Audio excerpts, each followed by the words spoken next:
I am well. I am perfect health. I am that. I am. That is my affirmation. That is how I live. That is how I breathe. That is how I believe.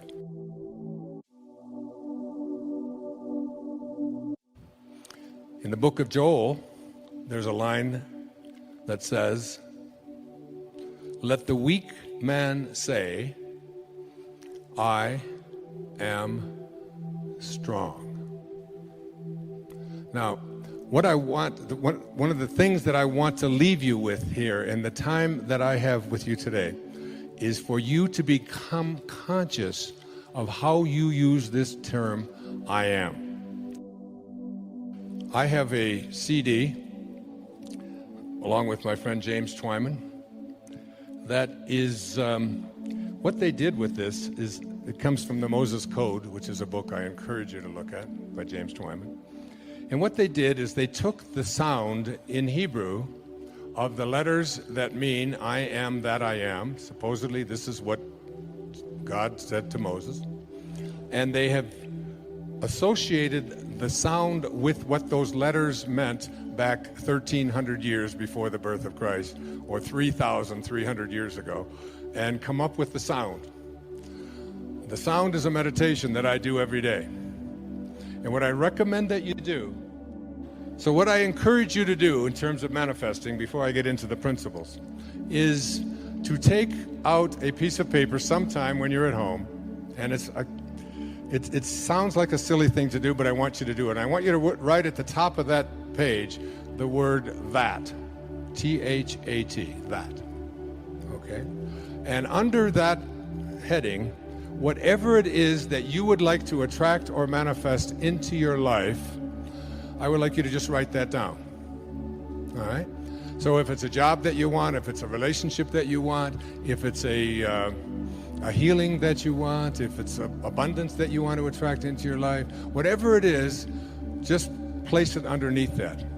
And come to a place in your life where it is spoken about in the book of Romans, in the New Testament. He calls those things which do not exist as though they did. You must be able to get to this place in your life where you don't use the evidence of your senses, what your eyes tell you, what your ears tell you, what your stomach tells you, what you see written down, what the internet tells you. You want to be able to be in a place where you are living from the end as if what you would like to manifest is already there.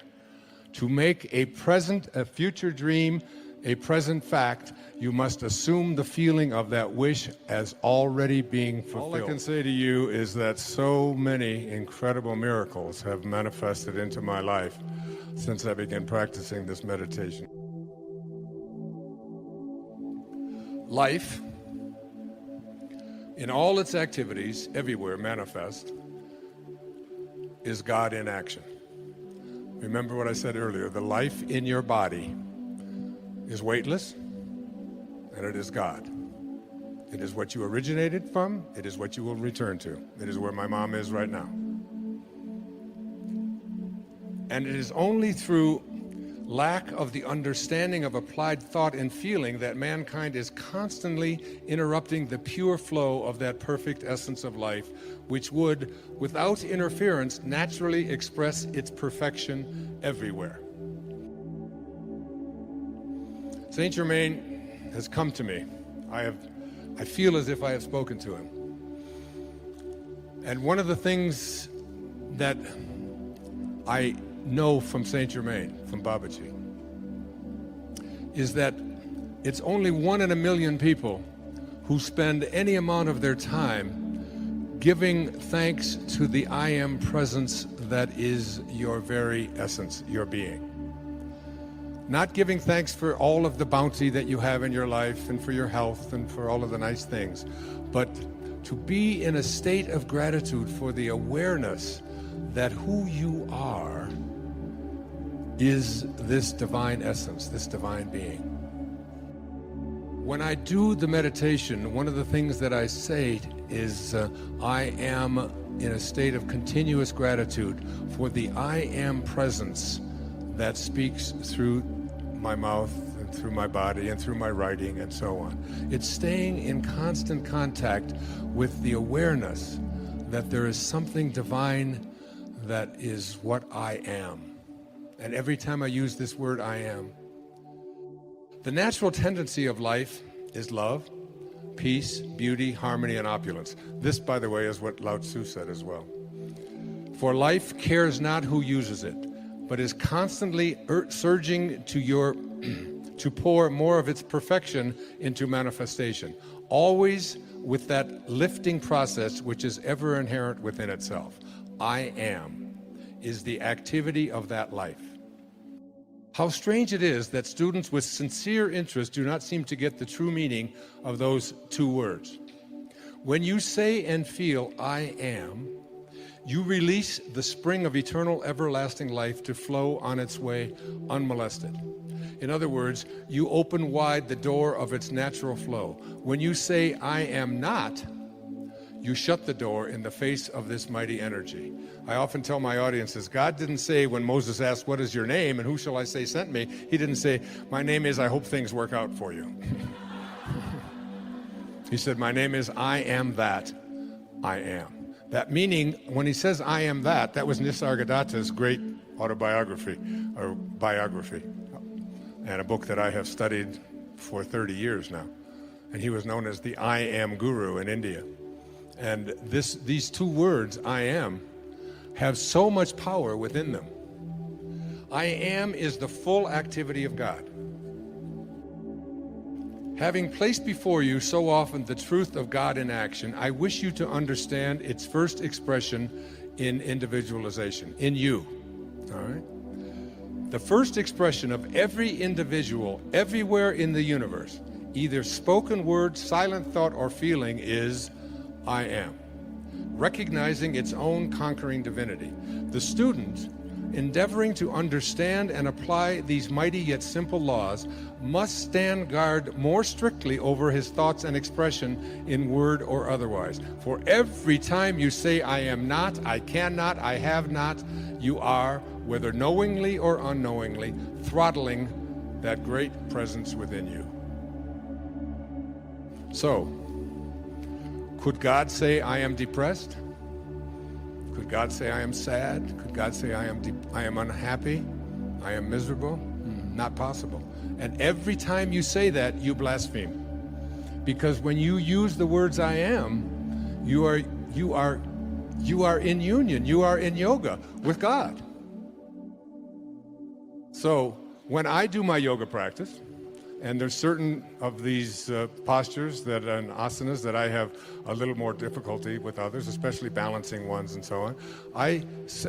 Before I start the asana, my inner meditation is, I am well balanced. I am perfect balance. I can do this. I am perfect balance. And as I do this, I begin to see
that I am speaking to this body. And what is this body?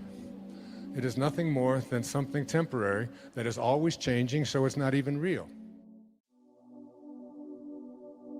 The I Am discourses are I think, one of the great spiritual texts on the planet today. You can pick it up, especially volume.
It's published by the Saint Germain Press. Saint Germain is, I believe, because I'm a student of Yogananda, and Sri Yukteswar, his teacher, who was born on the same day I was in only 1855 instead of 1940, like me. And they speak about this saint that is capable, who always keeps a young body. His name is Babaji. How many have heard the name Babaji? Yeah, this is an audience, I don't have to ask that. Saint Germain is Babaji, in my opinion. This is someone who shows up in a young body. And when you read Ascended Masters Training, The Unveiled Mysteries, The Magic Presence, and the I Am Discourses, which I have read all of them and studied them before I actually channeled Wishes Fulfilled.